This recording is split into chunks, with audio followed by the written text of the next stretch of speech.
y a José por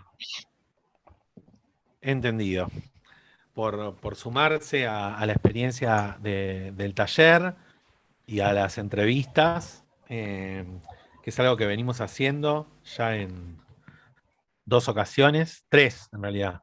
Eh, y bueno, nada, contarles que básicamente cómo trabajamos es que estuvimos leyendo libros de ustedes asociados a los 90, ¿no? Leímos El collar de fideos, Mamushka, Stendhal, de José, ocho poemas, Cornucopia. Estuvimos trabajando esos textos y después, bueno, de manera colectiva fuimos armando como una serie de preguntas que vamos a pasar a realizar.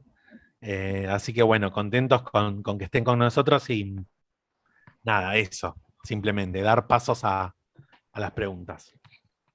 Sí, la primera está dirigida a ambos y sería si pueden describir algunas escenas o contar algo de lo que más tarde se llamaría poesía de los 90.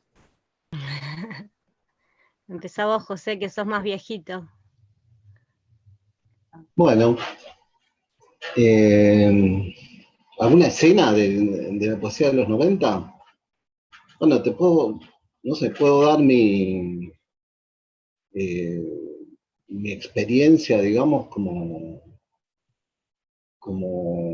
lector, ¿no? De poesía, eh, entrando a la Facultad de Filosofía y Letras, donde no había mucho lugar para la poesía, y ahí mismo haciendo una pequeña agrupación de gente, entre las que estaban Rodolfo Edwards, Carlos Batilana, Daniel Durán, y un poco más tarde Ezequiel Alemián. Esa es la experiencia más fuerte que yo tengo de la formación de eso que después se dio en llamar la generación o la corriente de los 90, en tanto y en cuanto a mí me permitió agarrar un poco de confianza, digamos, ¿no? De tener interlocutores y compartir determinadas curiosidades, por decirlo así, e ir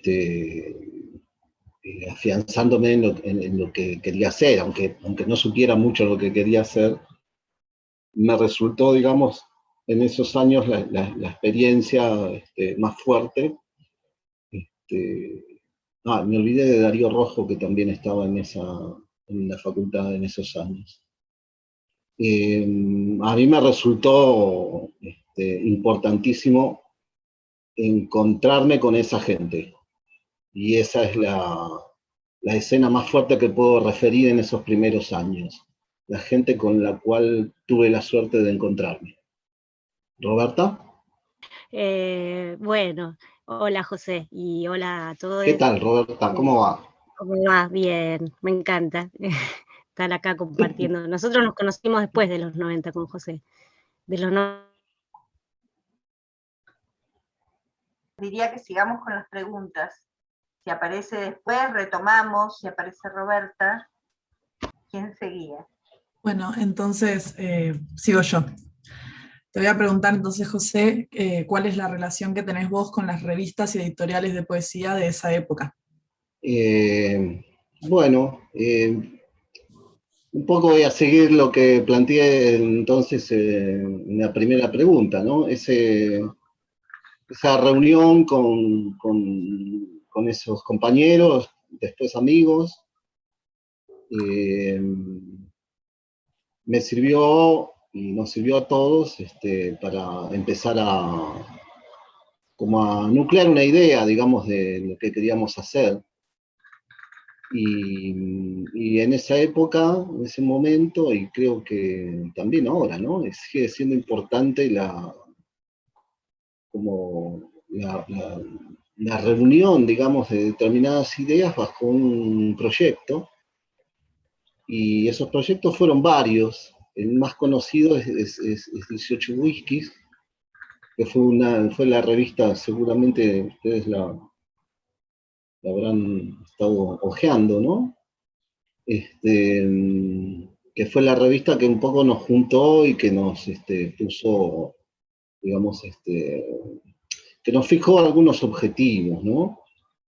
Si bien nosotros siempre esquivamos, digamos, toda esa cuestión de hacer algo que todavía era vigente en ese momento, que era la cuestión de que el grupo que armara la revista tenía que tener algo así como una especie de dogma o manifiesto o principio, digamos, ¿no? Nosotros establecimos cierto principio, pero bajo el criterio de que éramos como bastante diferentes en nuestros enfoques, digamos, de lo que significaba la poesía, la literatura en general y la escritura en particular. Y en la escritura teníamos, ya veníamos como bastante formados, a pesar de que por ahí no habíamos, por ahí no teníamos tanta experiencia, pero sí es como que cada uno tenía como una convicción bastante fuerte. Entonces la formación fue rápida, digamos. Así que confluimos en esa revista bajo determinadas ideas, pero sobre todo bajo la consigna de enriquecer un espacio, digamos, ¿no?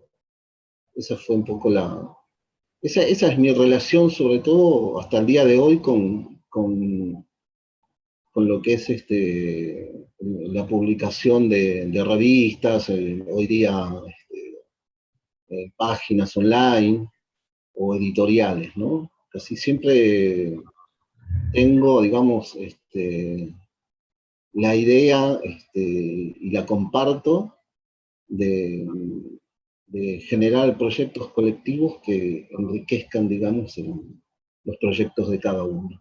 Hola, bueno, la siguiente pregunta es para José, también referida un poco a lo que venís hablando de las revistas. Son varias preguntas en realidad en una.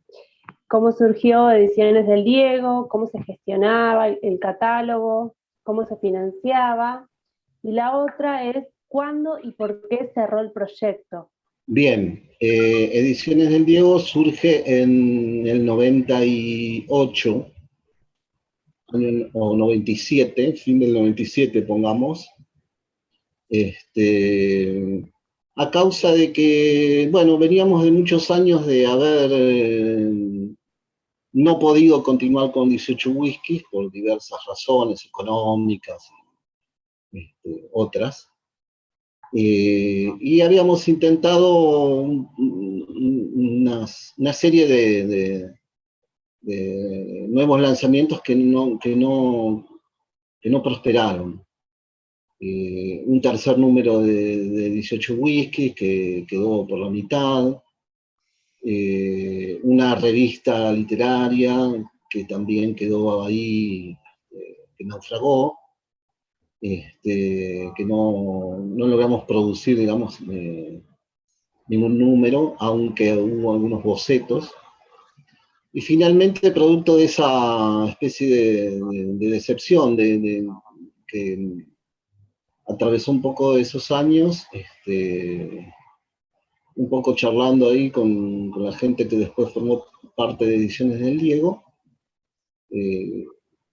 y bajo la idea de empezar a publicar, porque ya éramos grandes y habíamos publicado poco, y yo ya tenía ganas de publicar algo, aunque sea chiquito. Entonces, en ese momento, un poco charlando entre todos, se nos ocurrió la idea de comprar una impresora grande y una computadora y armar, aunque sea, unas ediciones para amigos, ¿no? Un poco el subtítulo de Ediciones del Diego era Ediciones para amigos, al menos en el primer momento, según recuerdo. Lo nombrábamos así. porque la primera idea fue publicar 8 poemas, que era lo que yo quería hacer, y eso le comuniqué a mis amigos, a Daniel Durán, que estaba ahí, a Mario Varela, después ingresó Melissa Bendersky, y alguna gente más que por ahí no participaba directamente, pero que, bueno, estaba ahí. Y, bueno, esa fue mi comunicación, digamos, ¿no?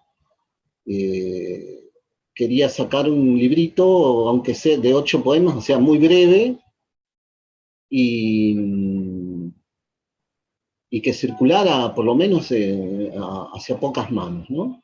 Dirigido, digamos.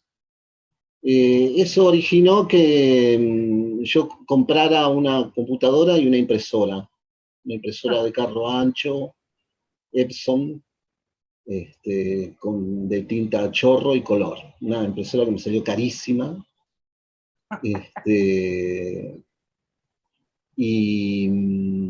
Y así, digamos, ahí proyectando un poquito cómo era la manera más económica de poder imprimir un librito, nos surgió ese modelo, ¿no? Ese modelo de libro chiquito, que fue el modelo para 8 poemas, que era ideal para 8 poemas, que fue el modelo después de todos los libritos.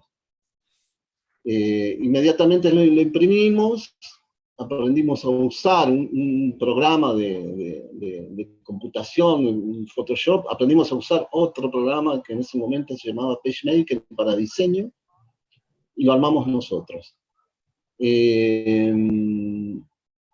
A partir de ahí, como quedó bien ese librito, inmediatamente aparecieron otros libritos y así hicimos la primera serie de Ediciones del Diego. Y después se fueron sumando otros títulos, porque en ese momento se dio el fenómeno de que había como nuevos grupos, digamos. Nosotros somos como de una generación, la primera parte de los 90, pero hay una segunda parte de los 90, que son las chicas de Belleza y Felicidad, por ejemplo, o los chicos que empezaron a publicar en diario de poesía a mediados de los 90, como Gambarota, Rubio y otros, ¿no? Doy los nombres más conocidos como para tirar una referencia más fuerte. Digamos que esos chicos empezaron también como a hacer algo parecido. Marina María me había empezado a sacar unos libritos chiquititos, también más chicos que la edición del Diego, eran como unos libros miniaturas. Y Belleza y Felicidad sacaba unos fanzines. Así que nos integramos rápidamente a ese movimiento nuevo que se gestó gracias al acceso a la computación y a la impresión casera que se produjo en ese momento, y al crecimiento, digamos, de Internet. Otra parte de la pregunta era cómo nos financiábamos. Nos financiábamos al principio con plata que habíamos puesto nosotros en un fondo común, y después vendiendo un poco. Y a lo último ganamos un concurso organizado por el gobierno de la Ciudad de Buenos Aires, que nos permitió hacer una impresión general de todo lo que veníamos imprimiendo hasta ese momento en tiradas muy pequeñas. Y durante unos cuantos años esos son los libros que circularon, y seguramente los que ustedes conocen, de los que hayan podido ver de Ediciones del Diego, que son unos libritos que recibimos una ayuda, un subsidio, le dicen, de parte del gobierno de la Ciudad de Buenos Aires, de la Secretaría de Cultura. Nosotros imprimimos de manera casera, digamos, los interiores, y después llevamos una imprenta de gran calidad para imprimir las tapas. No nos salieron caros porque era un contacto que teníamos de un tipo que imprimía cosas muy grandes para industria farmacéutica y folletería de gran calado. Tuvimos esa suerte y pudimos de esa manera imprimir unas tapas de alta calidad, con el color, porque nosotros teníamos mucho color en las tapas, y eso fue como aunque parezca mentira, eso fue como como un dato nuevo dentro de la publicación de poesía, que le metiéramos tanto color a las tapas.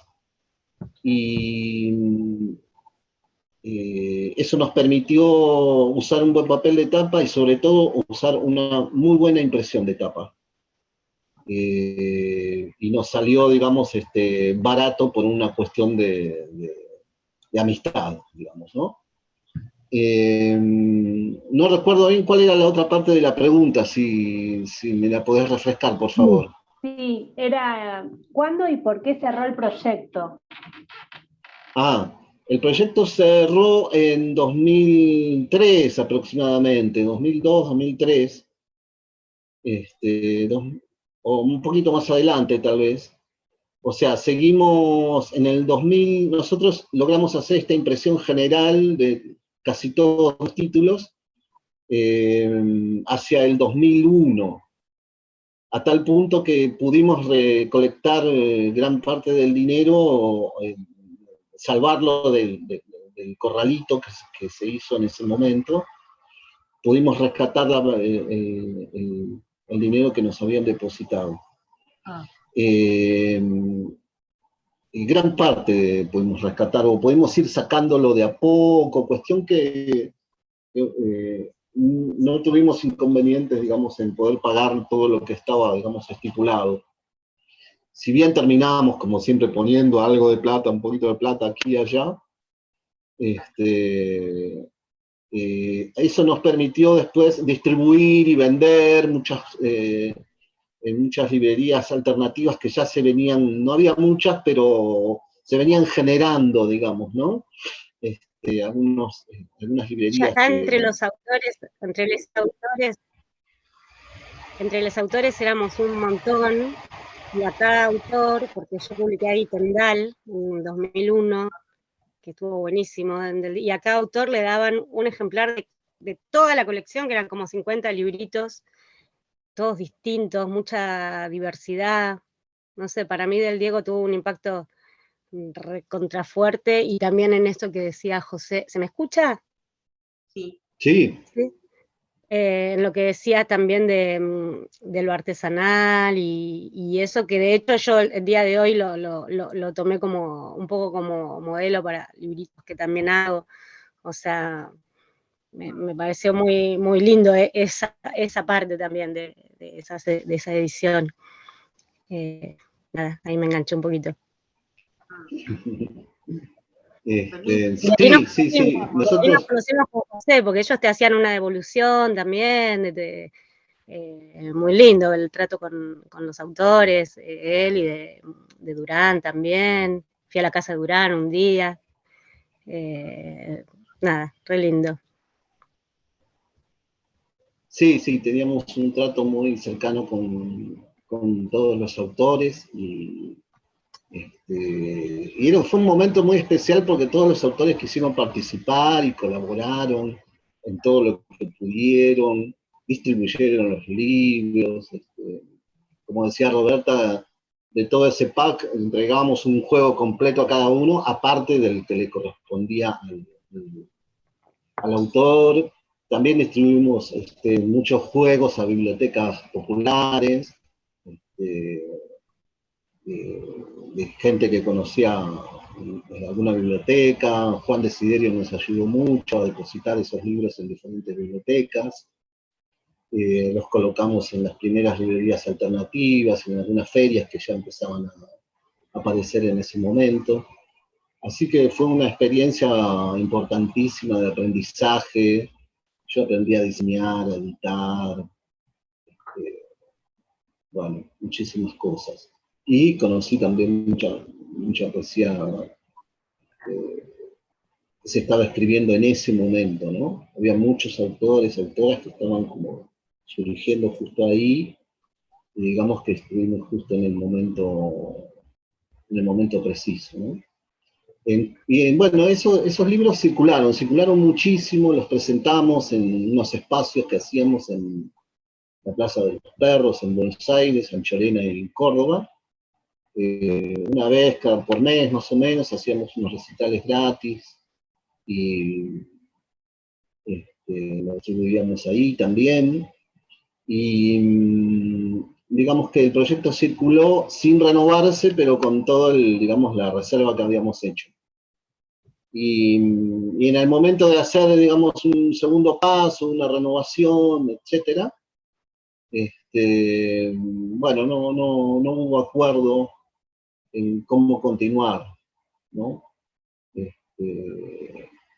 Yo creo que nos asustó un poco la profesionalización que seguramente venía, digamos, después de ese paso importante que habíamos dado, y que yo quería dar, digamos, porque yo lo que quería era dedicarme a la edición y desligarme de todo el proceso, digamos, de diseño y de impresión, y tener un poco más de ocupación en lo que yo consideraba, lo que me consideraba más apto, digamos.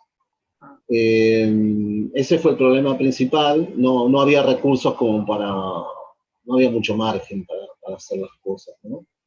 El tema del autor se tornó problemático, o sea, cómo íbamos a, de alguna manera, devolverle al autor, digamos, los derechos por las ventas, siendo que hasta ese momento nos habíamos manejado con un criterio muy afectuoso y amateur, ¿no? Que era darle libros al autor y cargar nosotros con los gastos. Ese era el único contrato.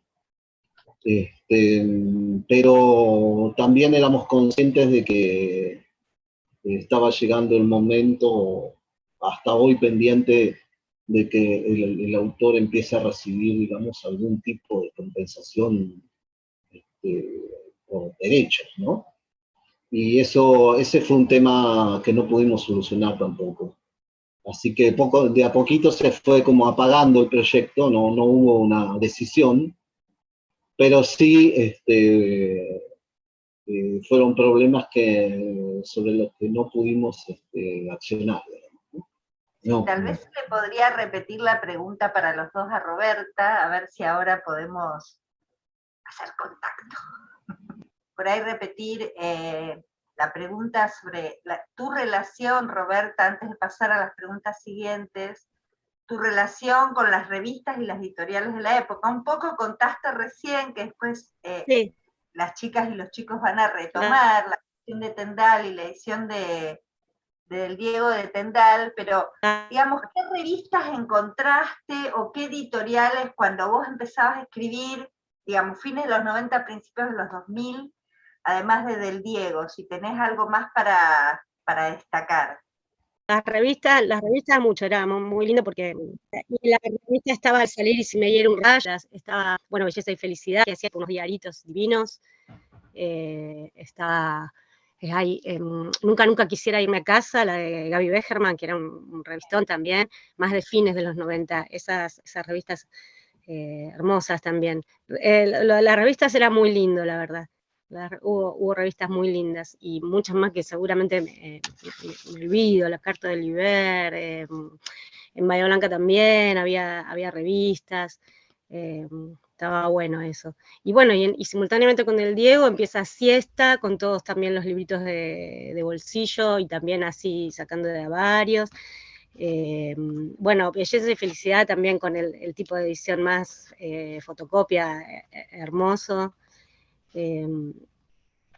Era muy lindo, o sea, verdaderamente se publicaba un montón y en distintas formas y mucha diversidad también en los contenidos, en la forma de hacer poesía, ¿no? Aunque ahora se hable de los 90 como si fuera algo uniforme tal vez en lo formal, aunque hubo cosas en común y demás, había mucha diversidad, y bueno, eso se podía ver también en las revistas, y eso, eso fue muy, muy lindo. Además, había algo interesante, y era que yo en ese momento había publicado también un librito medio fanzincito, el Sol Rojo en Box, y bueno, y este del Diego, y todo el mundo te regalaba, la gente que editaba, o sea, también, viste, muchos libros. Yo tengo un montón de material de libros que me regalaron en ese momento de los 90, o sea, nada, estaba muy bueno. No sé si respondo. Encontrabas con alguien y te llevabas muchos libros, ¿no? Sí, siempre te encontrabas y te llevabas libros, tal cual. Sí, eso era muy lindo. Bueno, ahora sí podemos seguir con las preguntas. Hola, yo tenía una pregunta para hacerle a Juan, que, bueno, usted hablaba de ediciones del Diego y la importancia que tenían las tapas, y tipo, justo quedó con lo que queríamos preguntarle nosotros, que con respecto a 18 Whiskies era, ¿qué pasaba con esas tapas? ¿Cómo surgieron esas tapas de las 2 ediciones de 18 Whiskies? Bueno, la primera tapa surge de haber buscado, estábamos buscando una fotografía. ¿Es la de Poesía eres tú, ¿Hola? la primera etapa? Poesía eres tú. Era de Poesía eres tú. Sí. Bueno, esta es una etapa fuerte, pero justamente fue fuerte porque fuimos descartando muchísimas posibilidades. A tal punto descartamos que quedamos, digamos, un poco mudos, si se quiere, ¿no? Sin la oportunidad de dar con algo que nos que lograra satisfacernos, y en un momento hojeando un libro de fotografía de los muchos que habíamos conseguido y mirado, habíamos seleccionado una gran cantidad de revistas de poesía de esa época y de otras, las habíamos tirado todas en el piso y las mirábamos, y habíamos seleccionado gran cantidad de libros de fotografía también, de todos los que pudimos conseguir, ¿no?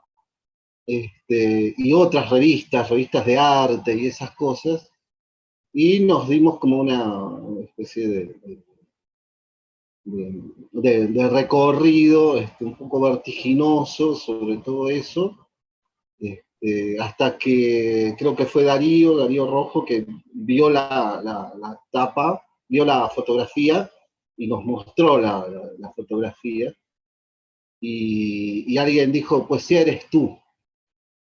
Y ese es el niño, una foto muy fuerte, yo no sé si volvería a hacer eso. Es un niño que tiene como moscas en la cara, sobre las heridas de su cara. La foto era muy nítida, muy clara, muy fuerte, pero cuando la llevamos a imprimir, digamos, a diseñar, los diseñadores gráficos, por iniciativa de ellos, la nublaron un poco. Es decir, la censuraron. Y ahí perdimos gran parte del... Sí, vos fíjate que tiene como un tamiz medio verdecito, tiene como una tiene un especie filtro. lo que sería un filtro hoy día. Sí. Ese filtro no es real, eso lo agregaron ellos. La foto era muy nítida, por eso la elegimos.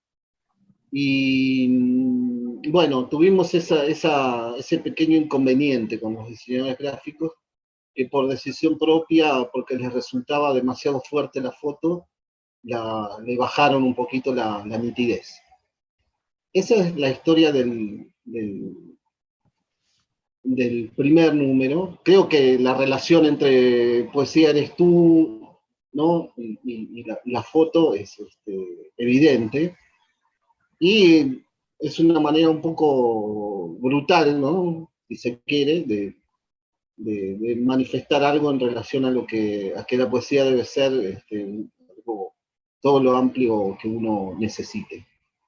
Y después la segunda tuvo menos inconvenientes, y estuvo en relación con un poeta que nosotros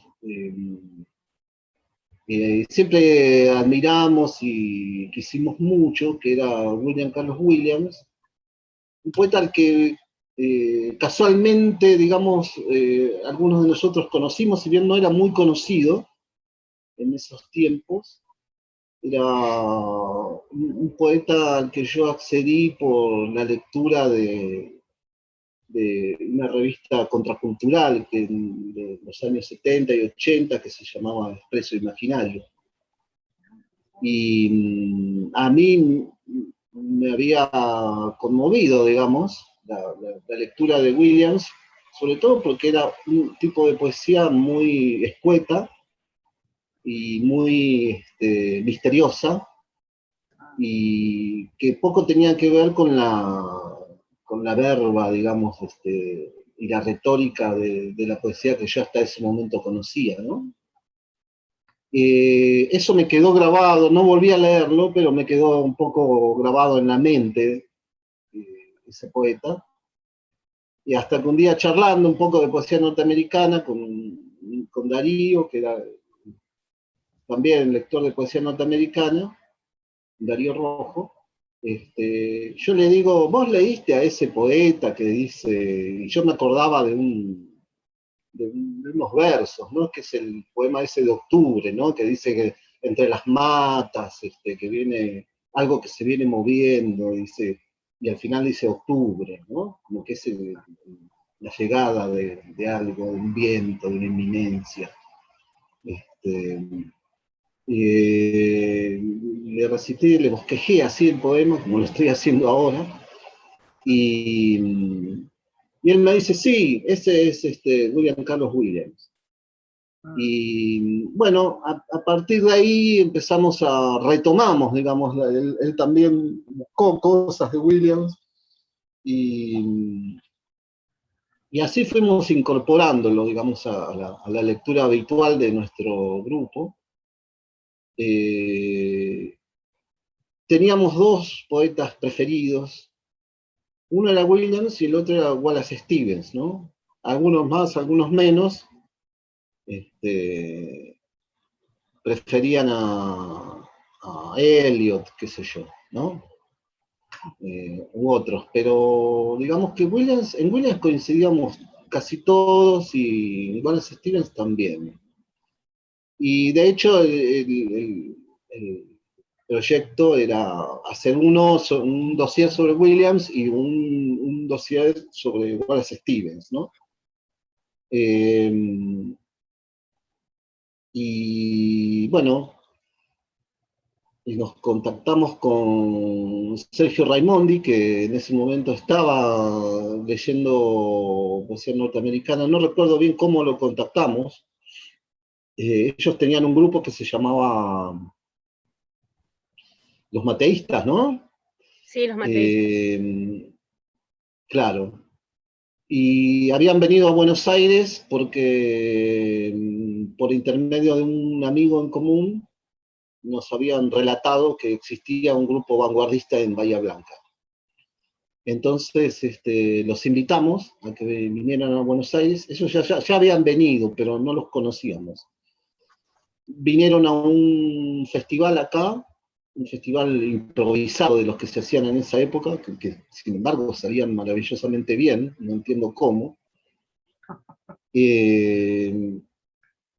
Y por último los invitamos a una invitación que nosotros tuvimos por parte de un grupo de Chile, ¿no? Entonces esos chicos nos habían caído muy bien, Raimondi, Ortiz, Jovier. Los invitamos a participar, digamos, de la organización de la invitación que tuvimos de Chile. Y finalmente hicimos un viaje en equipo, ¿no? Los chicos de Bahía Blanca, nosotros y otra gente que invitamos también, y estuvimos aproximadamente una semana, 10 días en Chile, en un festival de poesía que se hizo en diversos lugares de Santiago. Ahí hicimos mucho contacto, nos hicimos amigos, diría que para siempre, y volvimos con unas cuantas ideas, ¿no? Hicimos entrevistas en Chile, encontramos a Nicanor Parra, y qué sé yo, a Martínez, y a mucha otra gente, vinimos con libros de Elvira Hernández, qué sé yo, trajimos un montón de cosas que en ese momento no eran tan conocidas acá. Yo me volví con el Diario de Muerte de Enrique Lin, por ejemplo, o sea, cosas que para mí fueron fundamentalísimas. Y ahí, bueno, hablando con Raimondi, él dijo que había estado leyendo a Williams y se animó, se tiró a traducir parte de Patterson, que era una obra que prácticamente no estaba traducida en castellano, o en Argentina. Kirby había traducido. Ahora hay una película, sí, hermosa. Sí. Sí, re linda.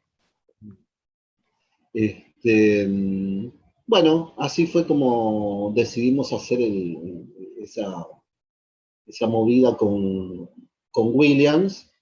Y en cuanto a la foto, sí, aplicamos más o menos el mismo criterio, insistir un poco, a ver qué foto era la adecuada.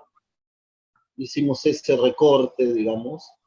Un recorte. Nosotros queríamos hacer algo que fuese, que aludiera a la ciudad de Patterson y a la persona de Patterson, ¿no? A esa épica de un hombre que es una ciudad, ¿no? De una persona y de una voz también.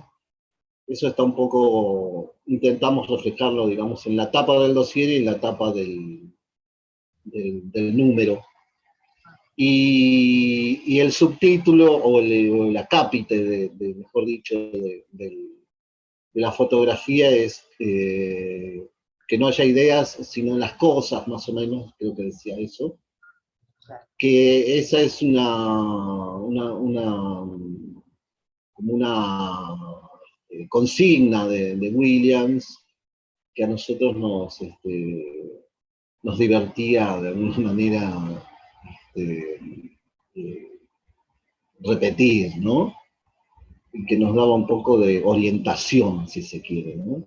Era una frase importante para orientarnos. Así que decidimos que formara parte de la tapa, ¿no? Es un enunciado fuerte y que creo que marca un poco las cosas, ¿no? Un montón. No sé si contesté. Claro, sí, después se llamó todo eso objetivismo, ¿no? Con el correr del tiempo todo eso se fue orientando, digamos, hacia lo que hoy se conoce como objetivismo. Un gran descubrimiento también y valor o sea, el valor poético que se le da justamente a las cosas en medio de las ideas, ponele, que eso, todo lo que fue esa generación y bueno, y en adelante se tomó con mucha fuerza. O sea, devolverle la dimensión poética a las pequeñas cosas, a cualquier cosa. Exactamente. Más que tratar de extraer con un lenguaje por ahí un poco más abstracto alguna idea o alguna argumentación o alguna mostración digamos, emocional, se descubre la energía poética que hay en las cosas, que aún solo mostrando eso ya viaja la idea y digamos, la fuerza emocional también. Eso para mí también fue un flashazo. Yo también lo descubrí ahí en ese momento y con Williams y todo, y me pareció muy interesante. Después tampoco es dogma, eso después uno ve que hay gente que hace otras cosas muy bien con las ideas, con los sonidos y con otras formas de escritura alejadísimas de los objetos o de lo cotidiano, y está buenísimo, o sea, pero bueno, eso es muy lindo y pone la poesía muy a mano de todos también. Exactamente. Bueno, creo que respondimos, ¿no? A ver si queda algo de Sí, esa no, pregunta. respondieron, gracias. Ok. Bien, hola, ¿qué tal? En realidad, bueno, ya anticipó un poco José, así que va más para Roberta, y es una pregunta general: ¿qué leías y qué escribías en esa época, en los 90? Bueno, leía esto que bastante lo que decía, ¿no? Todo lo que me llegara de poesía, esto que decía también de las revistas y no sé, y bueno, y también poetas clásicos que desconocía y que también iba conociendo en ese momento. No sé, a mí ya desde anteriormente me gustaba el surrealismo y hice una indagación de poetas relativos al surrealismo, por ejemplo, también en ese momento. ¿Y qué escribía? Escribía unas prositas que yo no entendía bien si eran como cuentitos o eran poemas, que las tengo todavía, las tengo por ahí en algún lado. Unas otras prositas que salieron en un libro de Mauro Lococo, que se llamaban El Chancho Peludo, era como una serie medio de humor también esas prositas. Y escribí y empecé hacia el final de los 90 a escribir más hacia lo que escribo ahora, digamos, que pueden ser, por ejemplo, bueno, de final de los 90 son Mamushkas, es del 97, todavía encerrada en un proyecto o en no saber qué querer escribir, pensar que uno tenía que manejar lo que quería escribir o algo así. Hice Mamushkas, que es del 97, y el 99 es Tendal. Y con Tendal pienso que descubro algo que hasta el día de hoy sigo fluyendo en esa forma de escribir o en ese método o en eso. Yo me lo acuerdo, yo estaba haciendo unas guardias inmobiliarias, y me había tocado un apartamento que no iba a nadie, un departamentito horrendo, lleno de humedad ahí, y me había llevado para escribir, y ahí escribí, no sé, como 3 poemas que después fueron de Tendal, y como que, bueno, eso fue muy lindo. También estaba simultáneamente, yo iba a un taller de estudio relativo a la literatura infantil con Laura de Betach, así que también, y trabajaba en ferias de libros, en escuelas, haciendo todo lo que era animación a la lectura y talleres, que era una barbaridad, porque te cambiaban toda la semana de escuela a escuela, y tenías por ahí 7 grados por día con talleres, entonces ahí me puse muy canchera también en lectura de libros para niñas, porque era con lo que yo trabajaba. Tuve 2 años haciendo eso, sí, eso anterior, en mitad de los 90, pero bueno, sí, hasta el final también. Así que por otro lado tenía una lectura de eso, del infantil, y ya hacia el final empecé a acercarme a animarme a leer libros. Yo, como no iba a la facultad, no había leído La Divina Comedia o cosas, libros importantes así, tipo clásicos,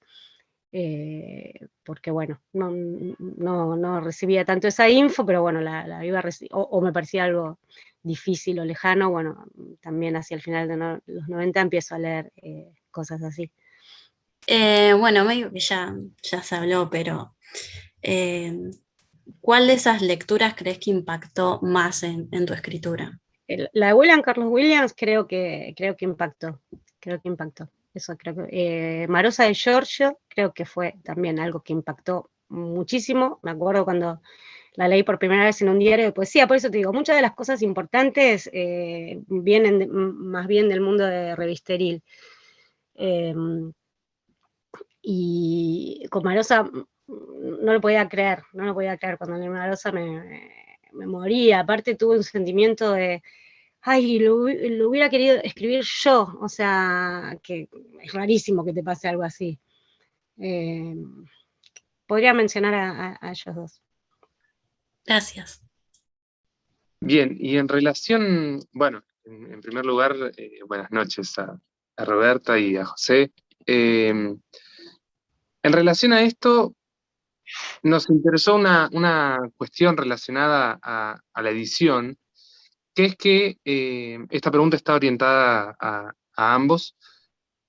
José, vos editaste a Roberta en Ediciones del Diego, en 2021, Tendal, y ese libro, ahora hace poco, se 2001, reeditó. 2001, ¿Y yo qué dije? 2001, 21. Pasaron 20 años ya. 20 años, bueno, me fui a la actualidad, perdón. 2001. Y bueno, ese libro se reeditó hace relativamente poco en Editorial Maravilla, que a Sí. su vez, editorial, ¿no? que acaba de editar 10 poemas de José. Entonces, Sí. nos interesaba preguntarles cómo fue ese proceso y cómo es actualmente, digamos, con la edición de 10 poemas, ese proceso de editar al otro, a la otra. Bueno, con Roberta habíamos leído algunas cosas con Daniel cuando estábamos haciendo, con Daniel Durán, cuando estábamos haciendo Ediciones del Diego, y un poco buscando autores y autoras que nos gustaran. Encontramos algún libro de Roberta, que creo que era Mamushka, ¿no? En esa época, Puede ser. Sí, sí. hay tantos, de los primeros. Sí. Mamushka y el zorro estaba, el zorro rojo, el zorro, esos dos estaban. Claro, sí. Y sí, el del zorro rojo que salió por Casa de la Poesía.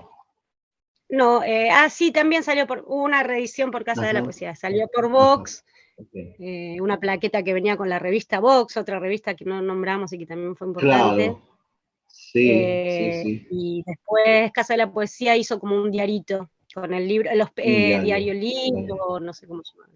Sí, en un formato tabloide. Bueno, cuestión que nos gustó muchísimo lo que escribía Roberta, muchísimo. Y un día ella leía en la Casa de la Poesía y fuimos a verla. Y bueno, nos acercamos así un poco tímidamente, digamos. Al menos yo, tímidamente. Pero inmediatamente hicimos un buen contacto, y Roberta le pedimos algo para publicar, y bueno, Roberta nos mandó una serie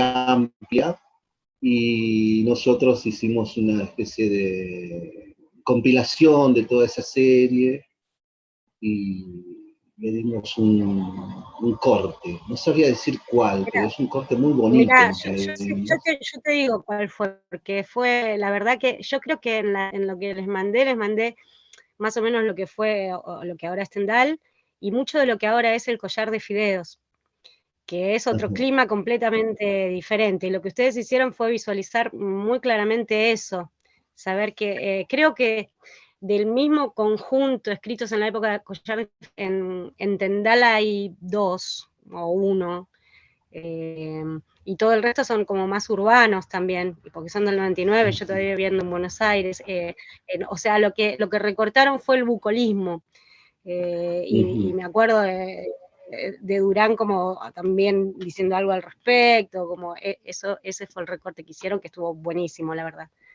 muy bueno. Claro, sí, fue una experiencia muy linda leer esos poemas de Roberta, porque fue una experiencia muy, muy enriquecedora. Es difícil transferir ahora en palabras, digamos, lo que significó leer esos poemas, y hacer el recorte que hicimos con Daniel, discutiendo el asunto y pasándonos textos y diciendo este sí, este no, y volviendo a poner otro y sacando alguno, haciendo como una alta concentración del material. Y después pensar también todo el concepto de tapa, y que también fue una tarea muy, muy linda de hacer.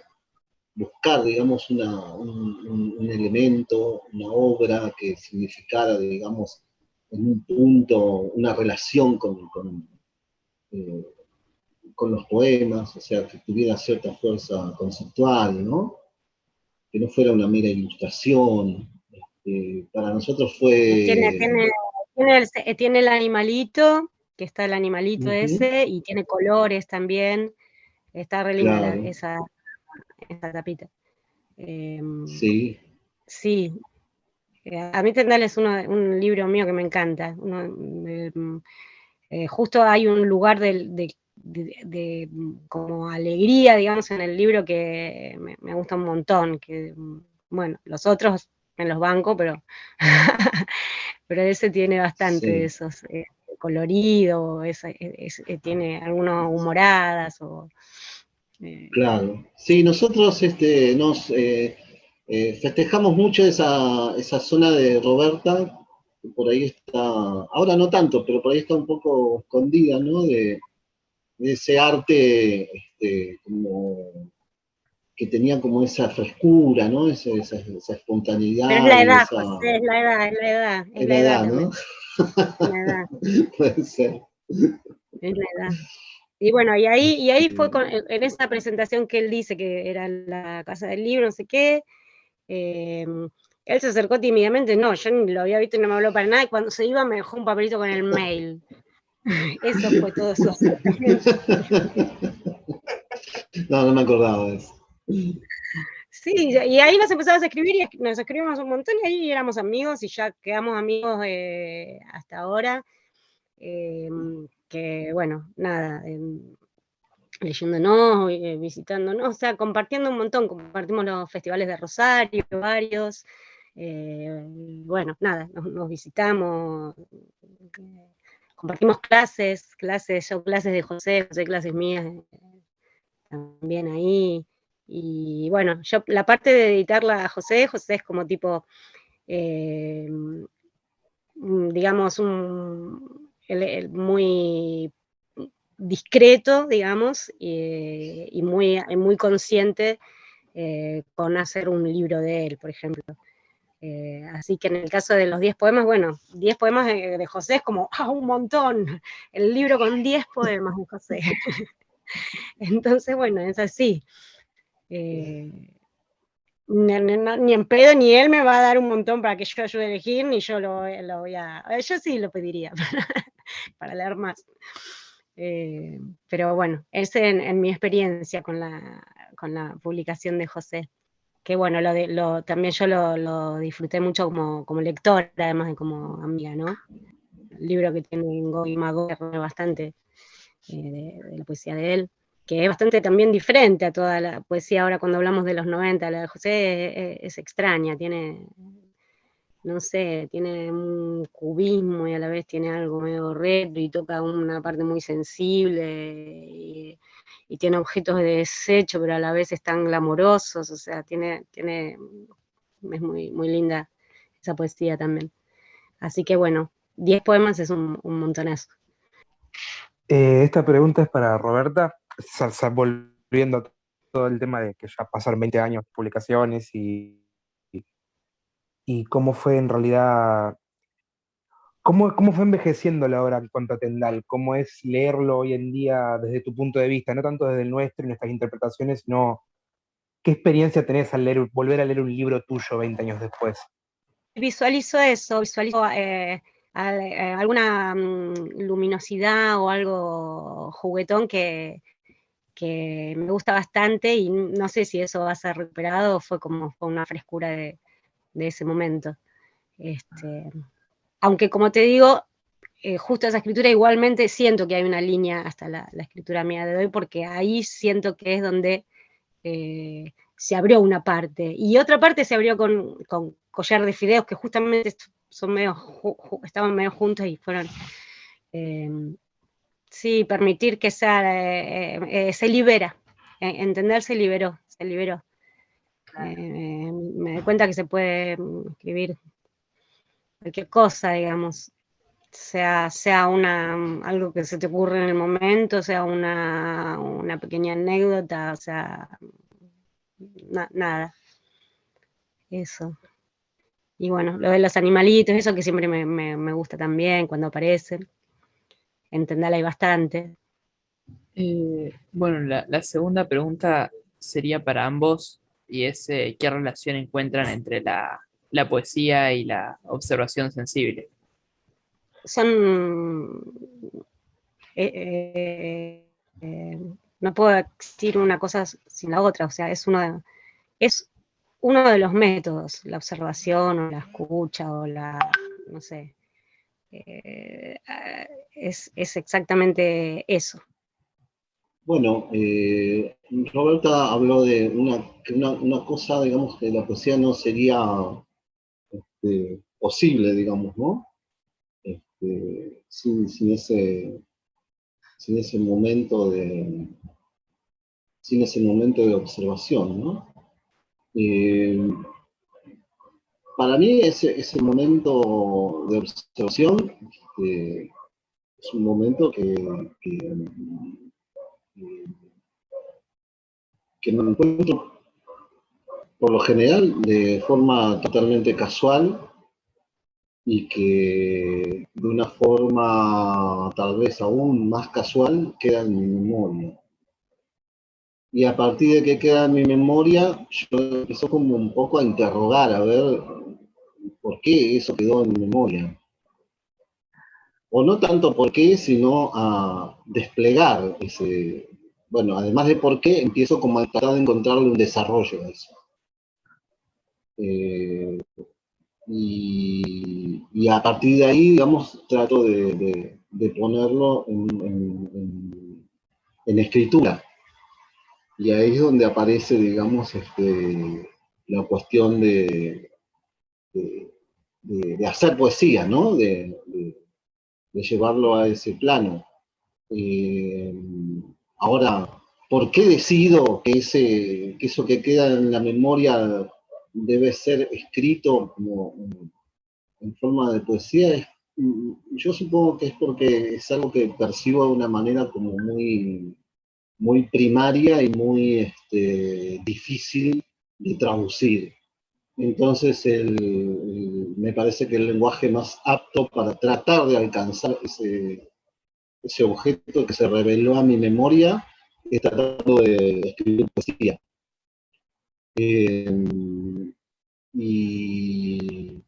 Y a partir de ahí trato de establecer un desarrollo que tengo que ir descubriendo. Y es un descubrimiento que lo puedo realizar en 2 minutos o puedo tardar 20 años.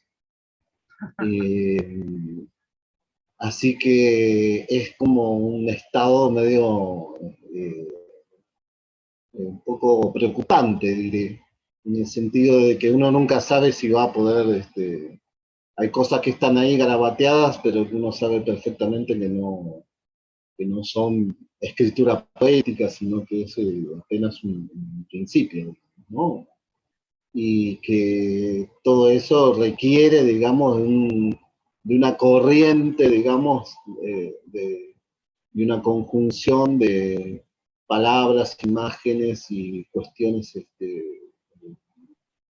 emocionales que tienen que verse conectadas y que tienen que generar una especie de sonido, ¿no? Y constituirse a la vez como objeto y como imagen. Tiene que ser una cosa privada pero a la vez colectiva. Tiene muchos elementos al que hay que escuchar, y no es, al menos en mi caso, no es fácil. Después también queríamos preguntar relacionado con eso, si sentís que tus poemas tienen algún acercamiento a la pintura o la fotografía o algo así visual. Sí. Sí, mirá, el acercamiento en la pintura con la fotografía tiene mucho que ver con que, como yo de chiquito tenía como una especie de negación con respecto al dibujo y eso, ¿no? me consideraba a mí mismo bastante malo dibujando, y torpe, digamos. Después cuando me puse a escribir traté como de recuperar eso, ¿no? De traducir, digamos, ese deseo, y de incorporar, digamos, la pintura un poco a la escritura, ¿no? Tratar como de acercar esas dos manifestaciones, ¿no? Y lo hice siempre, o nunca me interesó, mejor dicho, darle un marco teórico a eso, sino que siempre lo hice de un modo como intuitivo, ¿no? Digamos, obsesivo, si se quiere, tratando de que el lenguaje, digamos, verbal y la cuestión y el objeto pictórico o la trama pictórica que pudiera salir en el lenguaje fueran elementos, fueran los mismos elementos, ¿no? Fueran correspondientes entre sí, que se entrelazaran, ¿no? Nunca quise lograr, digamos, una escritura que manifestara una especie de pintura paralela, digamos, a la pintura, sino más bien generar, o sea, no es mi intención hacer una poesía descriptiva de lo pictórico, ¿no? Ni teórica, ni racionalista tampoco, sino más bien como tratar a través de la escritura entrelazar, digamos, el lenguaje que hay en la pintura con el lenguaje que se desarrolla en la poesía. Esa es un poco, digamos, la tensión que intento de alguna manera resolver, ¿no? Ahí volvió Roberta. Acá volvió. Oh, disculpen, me perdí esa respuesta de las usted. preguntas individuales. No, decía con lo de la observación, la relación entre poesía y vagancia que hay, ¿no? Como el gusto de los poetas, el sufrir que genera, no sé, veo en el trabajo, ¿no? Y pienso que esto de la vagancia se llama vagancia porque está mirado desde el punto de vista, ¿no? Bueno, del sistema que valora más una cosa o la otra, pero pienso que esta de la vagancia justamente esa necesidad de esa observación sensible, no sé cómo, que es el fundamento de la poesía. Y no sé, me pasa, por ejemplo, que yo siempre sueño con escribir un montón, o bueno, y de pronto irse dando cuenta y aceptando que por ahí los que escriben un montón son más los narradores, o el poeta necesita estar en un montón de tiempo de vagancia para escribir unos versitos. Y si está lejos de la vagancia, que yo le llamo vagancia, pero es lo que el chico llamó observación, en profundidad, observación, escucha, introspección, llámenla como se puede observar de cualquier manera y cualquier cosa, ¿no? Pero bueno, este tipo de atención entre volada y atenta, digamos, y también deseosa de conocimiento, a su vez, creo que lo que se llama vagancia en los poetas es justamente eso, que el poeta necesita un montón de ratas vagancia para y aceptarlo que es así, que es parte digamos, el momento de escritura, tener mucho momento de ese tipo de observación. Bueno, nada, eso, como para no dejar a la mitad la respuesta. Muy buena respuesta. Acá dicen una remera que diga poesía y vagancia. Sí. No, y aceptarlo con orgullo, porque, o no, José, trabajar cansa, eso decía, que había un libro como es Pavés, trabajar cansa, ese titulazo. Un titulazo. Sí. Pero bueno, la vagancia en realidad es el trabajo de esta observación, que es un trabajo muy fuerte, importante, en el que uno tiene comprometido lo más íntimo ahí, me parece. Bueno, ahora viene un bloque de preguntas poquitas a Roberta, solo a Roberta, y después a José, solo a José, y después vuelven los dos en el dúo. Genial. Así, no sé quién estaba anotado o anotada. Yo, la primera es para cosas, para Roberta y Anamico, y la pregunta que nos hacíamos era porque a partir de la lectura de tus poemas vimos que aparecían figuras de la herencia, del linaje femenino, y de estas mismas como que salía lo cíclico y lo circular. Y queríamos preguntarte si te parece, o sea, entonces que tu poesía puede pensarse como una poesía entre mujeres. Puede ser, creo que estoy empezando a ver que eso pasa en general en la mayoría de las poesías de las mujeres, que en un determinado momento la poesía, por justamente esa búsqueda de llegar a algún acceso, ¿no? Toca lo mujer y en ese punto toca el linaje de las mujeres, no solo el personal, sino en un nivel de lo histórico, me parece, en un nivel más fuerte todavía el linaje de las mujeres. Pienso que sí. En mí pasó en un momento que fue como de descubrimiento, que fue un descubrimiento, ¿no? La maternidad y luego, no sé, de mis hijas, mujeres también, en ese momento fue para mí de descubrimiento y justamente pude hacer esa observación sensible. No sé si la estoy nombrando bien o si era observación sensible, como dijo, si no, corríjanme. Pienso eso, que no es consciente, pero me está pasando que en lecturas de varias poetas en donde creo que siempre se está como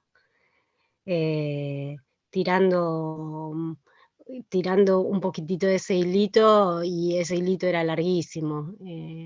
Y en cuanto a lo que es tu música y eso, ¿qué diferencia ves entre tus canciones y tu poesía? Tipo, ¿qué tipo de influencia reconoces tus canciones realmente que parecen alimentarse de tu poesía o es al revés? Todavía no pude, digamos, salvo alguna pavada o avancé por ahí un poquitito, pero no pude hacer una integración en esas dos cosas, porque yo empecé con la canción muy desde el lado de algo muy, muy clásico. Aproveché también un gusto que tengo por eso, algo muy clásico en cuanto a lo métrico o a las rimas, y también, no sé, en un primer momento como que las consideraba de alguna manera las canciones algo más recreativo, o sea, no lo consideraba tanto dentro de, digamos, del trabajo literario. Y bueno, nada, con el tiempo se fue por ahí acercando un poco más, o hago ahora alguna lectura de algunas algunas canciones que, bueno, que están buenas o que tienen algo de parte de mi poética. Pero sí, son caminos re separados. El camino más de indagación y más fuerte es el de la poesía, y lo de la canción es algo como mucho más vital, diría yo, vital y también la canción vive muy en la comunidad, o en lo que hay que cantarla para que exista. Entonces eso ya implica una cosa diferente, me parece. O sea, podría ser también lo mismo, ¿no? Pero el libro es un gran amigo. Yo te voy a preguntar, José, voy a empezar preguntándote cómo fue el pasaje de cornucopia a 8 poemas, cómo fue esa transición. Bueno, en realidad fue al revés. O sea, la transición fue de 8 poemas a cornucopia. Porque cornucopia lo edité antes, digamos, pero yo ya tenía el conjunto de 8 poemas, ya estaba escrito desde antes, eran más poemas, ¿no? Le puse 8, bueno, el 8 es un número que me encanta, que siempre me gustó por su por su forma, digamos, ¿no? De chiquito yo tenía autos de carrera, esos de juguete, y siempre buscaba el auto que tuviera el número 8, por ejemplo, o remeras que tuvieran un símbolo parecido al 8. Así que en el momento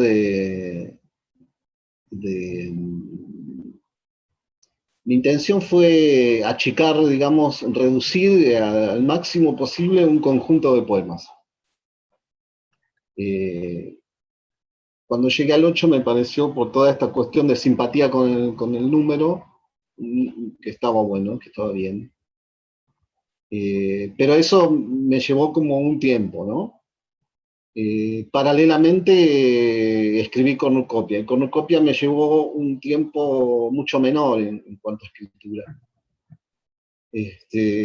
Habrá sido, no sé, lo escribí en un par de meses, ¿no? Y después, bueno, obviamente lo fui un poco recomponiendo, pero es básicamente el libro tal cual como lo escribí, o sea, la idea, ¿no? Después hay cosas que saqué y obviamente que reescribí o modifiqué, pero digamos que la idea original es esa. Y entonces el pasaje, digamos, habría que verlo de otro modo, ¿no? Habría que ver, para mí fue escribir cornucopia, fue como expandir la cosa, ¿no? Yo venía trabajando sobre una idea de concentración, muy radicalmente, digamos, sobre esa idea, hasta que quedó, o iba quedando, mejor dicho, pero en un momento es como si me hubiese un poco saturado de ese objetivo y de esa noción, y preferí, digamos, inaugurar, por decirlo así, otra zona, ¿no? Otra zona de escritura que fuese un poco más expansiva. Y a tal punto que con copia no se sabe bien si es poesía en prosa o qué, ¿no? Es como una poesía en prosa, pero que tiene cortes, tiene versos muy largos y tiene cortes, y a veces tiene prosa. Así que un poco lo pensé así, ¿no? Como cuando, o sea, cuando empecé a escribirlo dije, bueno, voy a escribir así, con una noción, por decirlo así, más bien expansiva respecto de lo que venía haciendo. Fue más una necesidad que un programa, digamos, un proyecto. Así que esa es la verdadera transición, digamos, ¿no? De una serie de cosas que yo venía trabajando de una manera muy concentrada a otra idea, digamos, que era como más, como más expansiva, si se quiere, ¿no? No solo en cuanto a la liberación de la medida, digamos, del verso, sino también en cuanto a la proliferación del lenguaje, ¿no?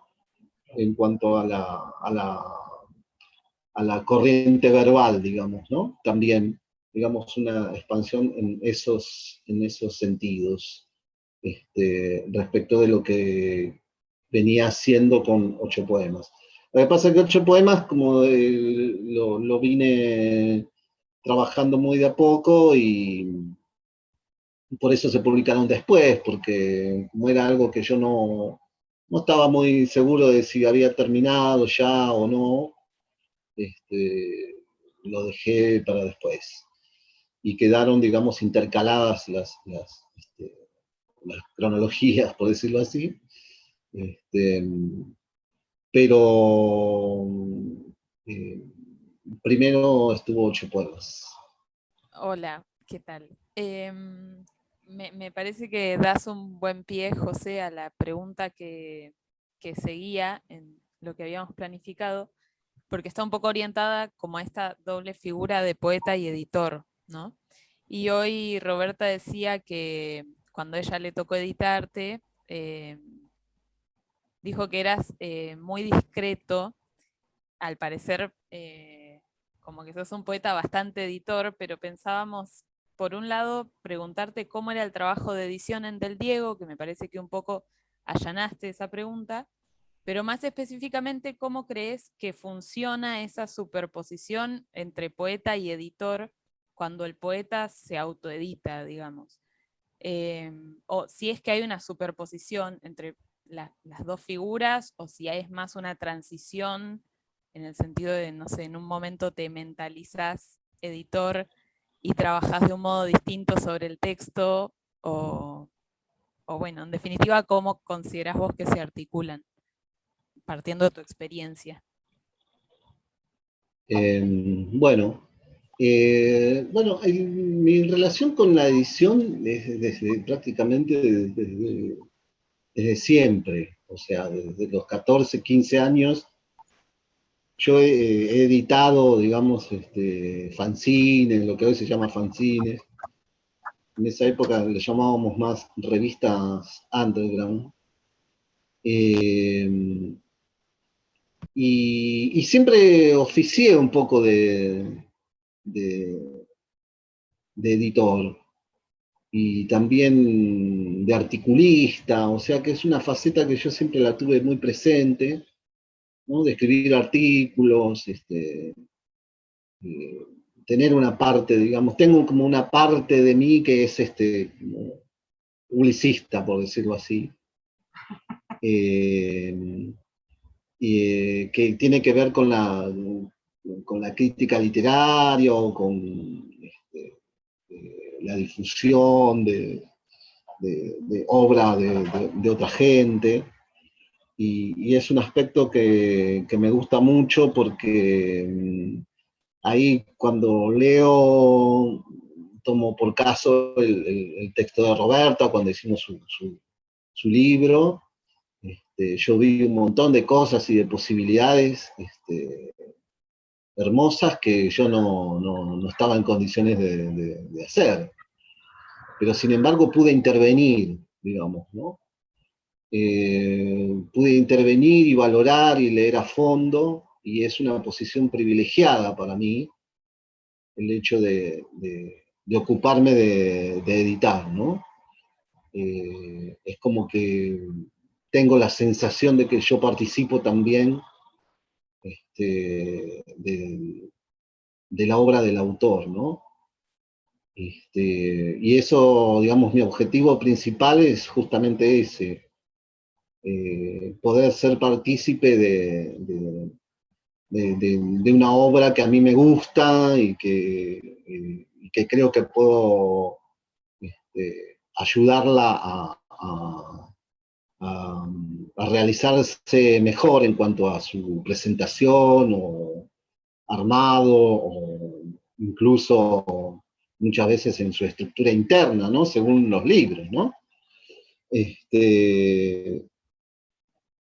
Y que es algo que a mí me satisface mucho realizar. Es una tarea que la considero incluso tan necesaria para mí como el hecho de poder escribir, ¿no?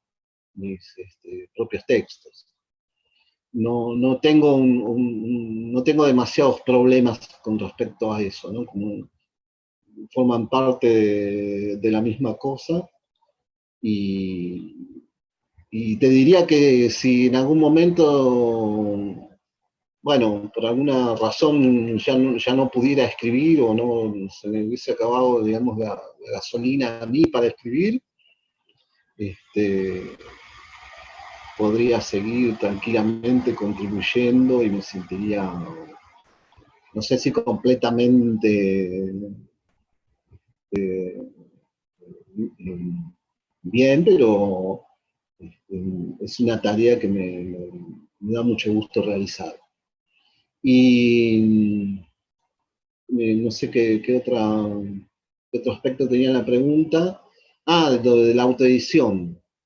Bueno, lo de la autoedición es más que nada fue una cuestión de necesidad, porque en esos años 90, mediados de los 90, no había todavía la cuestión tecnológica que hay ahora, de que se puede imprimir baja tirada, y bueno, no había muchas editoriales. Y ya la cantidad de poetas no editados era mucha. Y las editoriales de poesía no habían crecido, digamos, ¿no? Seguían las mismas, más o menos, que ya estaban comprometidas con sus estructuras y con sus proyectos, entonces fue necesario autoeditarse. Y te diría que siempre que armé un proyecto editorial fue para publicar algo que necesitaba publicar, pero no solamente para publicar lo mío, sino porque como siempre estuve con muchas, en contacto con muchas otras obras, eso me permitió también, bueno, publicar lo mío y publicar todo lo que había estado leyendo, o la gente que había estado conociendo. O sea que nunca fue un problema para mí el tema de la autoedición, ¿no? Si es que se puede ver ahí un problema, no sé. Por ahí alguna gente tiene como el cuidado de si tener una editorial para publicar a otros y no publicarse a sí mismo, ¿no? Pero yo, como siempre que hice una editorial, lo hice para poder publicar mis textos, y no solamente para eso. Digamos que ese problema nunca se me planteó como un problema real, ¿no? No tiene para mí ninguna relevancia ni ética ni estética. No sé si esa era el sentido. Sí, está muy bien, gracias. No sé si está Roberta o si... Volví, no sé si me escuchan, volví. ¿Se me escucha? Sí, sí. Escuchamos perfecto, Roberta. Bueno, Roberta, te hago la pregunta que no sé si la llegaste a escuchar. Te la repito por las dudas. Que un poco ya estuviste adelantando respecto a las continuidades que había por ahí en tus poemas. Vimos que hace muy poco se publicó un libro tuyo, Rosa, que reúne poemas escritos entre 1997 y 2021. Son bastantes años, sí. Y pensamos si encontraste alguna semejanza o diferencia entre la poesía de hoy y la de los 90. La diferencia que puedo notar es, bueno, un poco lo que decíamos de la edad, de cierta coloración que se va dando, no sé, coloración le digo yo, o música podría ser también, aunque no siento una diferencia enorme, pero sí que por ahí se hicieron más fuertes a algunas cosas relativas a la métrica o a las rimas, o algún juego más con esa parte formal. Creo que en eso por ahí, o antes era más inconsciente y ahora es más consciente, eso puede ser. También se llenó, bueno, por una cuestión de donde yo me vine a vivir, y eso se llenó mucho de la presencia de paisaje viendo en mi poesía, de la presencia de la naturaleza, que creo que también es algo que se fue introduciendo a lo largo de los años en los que fui escribiendo. Esa fue otra de las cosas. Eso, y sí, espero no haberme amargado mucho, no sé, me gustaría, con José estuvimos leyendo mucho los últimos poemas, así que él tiene también una visión de eso, pero no es que ha cambiado mucho. De hecho hay algunos que mantienen el mismo formato, como algunos chiquititos que son medios como chistes, otros más largos que son medios como así espontáneos. O cambió, bueno, lo que puede cambiar el brillo de la voz, me parece, de una persona desde su juventud hasta cuando ya es más grande. Me parece que eso es lo que debe haber cambiado. La imagen es lindísima, el brillo de la voz, que no significa que se puso vieja, sino que cambió el brillo, ¿no? El tono, el brillo. Eso es lo que creo observar. Bueno, hola José, hola Roberta. Bueno, para ir terminando, nos gustaría que cuenten un poco qué están haciendo ahora en la actualidad, no solo en relación a la escritura de poesía, sino también a otras esferas, ¿no? Como por ejemplo la revista Obsit, o festivales como el Festival de las Luciérnagas, o la Editorial Maravilla. Bueno, que cuenten un poco qué otras actividades, además de la escritura de poesía, están haciendo ahora, ¿no? En estos últimos años, meses. Yo me estoy haciendo hace bastante, que es trabajar también en los talleres, así tener grupitos o alumnos, en donde, bueno, todas situaciones en las que se lee mucho lo que escriben las otras personas, como por ejemplo las clases, o bueno, lo de editar también, lo que decía José, es siempre estar... cosas en las que uno, lo que implica esa tarea es leer poesía, charlar de poesía. Así que bueno, en este momento haciendo eso, y también yo colaboro con una biblioteca popular acá en mi pueblo, en el que también hacemos movidas de poesía y de arte en general, y tratar de, bueno, como es como una parte medio política o medio social, ¿no? También, a la vez que son trabajos o proyectos en los que uno se da el gusto, pero siempre tienen que ver con difundir la poesía, y no sé, como dijo José cuando habló de la tapa, o sea, tratar de que en la diversidad justamente se vaya viendo el que no tiene techo, digamos, es hasta la necesidad de cada uno, ¿no? La poesía. Y bueno, creo que todo esto que hacemos, sea de organizar festivales, o de hacer, o de trabajar con textos de otros, o editar, o lo que sea, aporta esa como parte militar, muchos de nosotros poetas. Y bueno, estoy intentando también con estos poemas nuevos que les dije que leí con José y otros, de hacer un libro nuevo, con cosas que están escritas, algunas hace poco y otras hace no tan poco. Pero bueno, eso al fin es lo que menos tiempo uno le termina dando, lamentablemente, así que buscando el tiempo para darle a eso. Bueno, como vos dijiste, yo sigo con la idea esta, con el proyecto este de Obsit, que es yo un poco cada vez lo veo más parecido a lo que quisimos, o a lo que quise, o sea, hacer en 18 whiskies, ¿no? Mi parte, digamos, de lo que quise hacer. Los otros chicos habrán querido hacer otras cosas, pero digamos que yo cada vez lo veo es como si estuviese volviendo a esa idea, ¿no? A esa idea de hacer una publicación abierta, con muchas estéticas y con mucha apertura de lenguajes, ¿no? Hay una zona que es de música, otra zona, perdón, que es de pintura y lenguaje visual, además de poesía. Hay narrativa también, o sea, estoy como muy interesado en eso, digamos, un poco nuclear en torno a la poesía, otros lenguajes, y que la poesía pueda integrarse a eso. Creo que el ejemplo más claro de lo que estoy tratando de decir es lo que hicimos hace poquito junto a Carlos Batilana,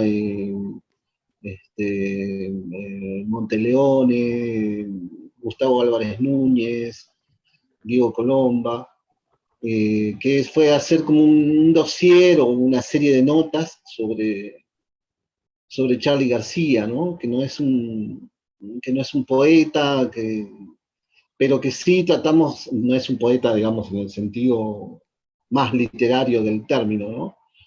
Pero sí tratamos desde, digamos, juntamos una serie de autores, algunos de ellos periodistas, otros críticos literarios, profesores, y atravesar un poco eso, ¿no? Como, que un poco desde la poesía y no tanto tampoco, ¿no? Que no,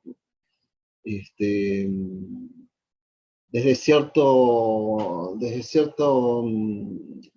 perspectiva, digamos, abierta, poder integrar la poesía a otros lenguajes y que eso sea, digamos, más, ¿cómo decirlo?, más frecuente, natural y transformador a la vez. Entonces, eso es un poco la idea que tengo con respecto a Obsid, y también la de difundir mucho todo lo que se publica, todo lo más posible, ¿no?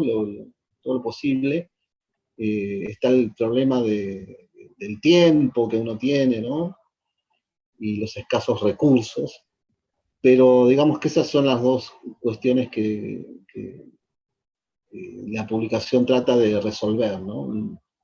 Un poco integrar la poesía a diversos lenguajes, y desde muchos puntos, de muchas perspectivas, y otro poco darle difusión, digamos, a todo lo bueno que se viene publicando y a toda la onda que le ponen los editores independientes, argentinos, a todo este extraordinario movimiento que es la poesía argentina desde fines de los 80, mediados de los 80, pongamos, hasta hoy, que creo que es el fenómeno de la literatura argentina más relevante, ¿no?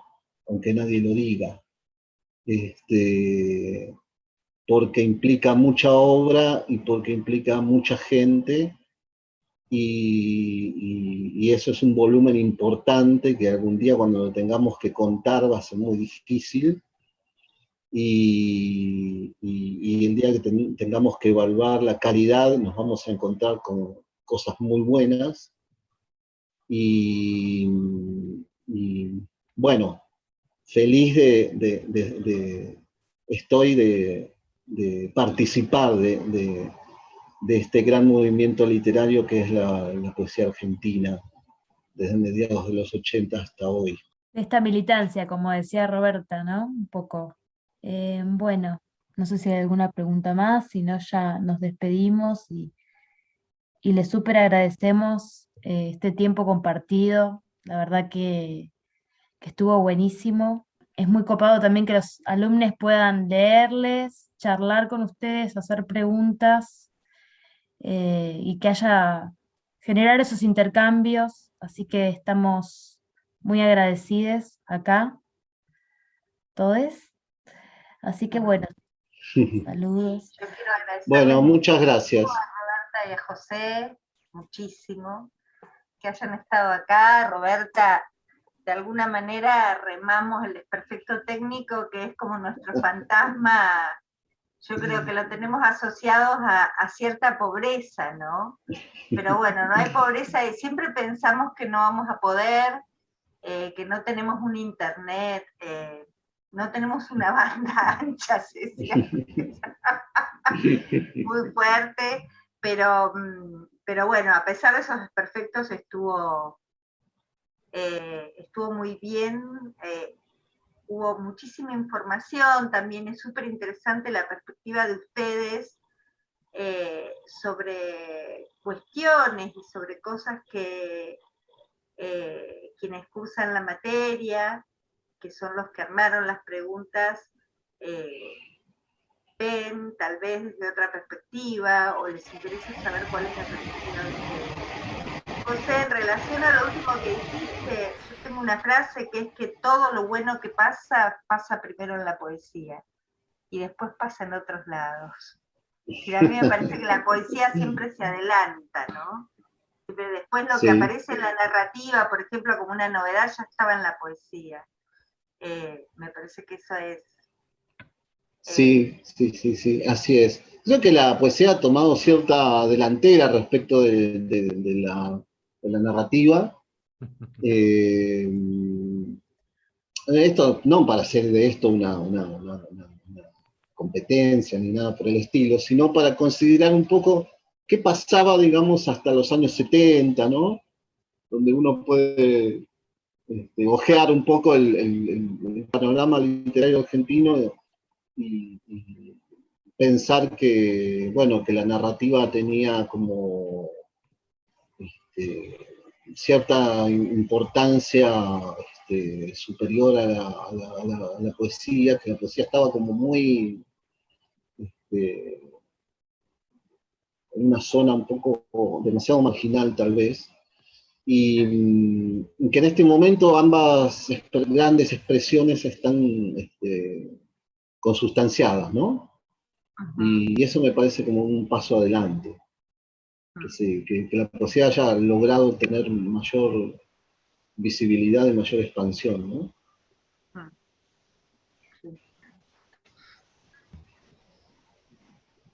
Bueno, yo les agradezco muchísimo, esta charla me encantó, y esperemos poder hacerla alguna vez en vivo, Sí. porque me Nosotros parece tenemos que... nuestra primera clase en vivo la semana que viene. Tenemos nuestra primera clase presencial con este grupo, así que va a ser bimodal porque hay gente que no puede ir, pero tenemos un entusiasmo casi como de inicio de primer grado. También agradecemos la posibilidad, digamos, agradecemos al Dios de Internet, si es que existe, la posibilidad de tener estas Conmigo entrevistas. se portó bastante mal hoy, te digo, igual. Conmigo se portó bastante mal el Dios Internet hoy. Es un dios griego, caprichoso es, por eso.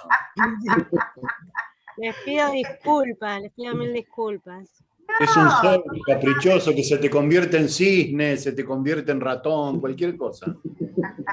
Sí.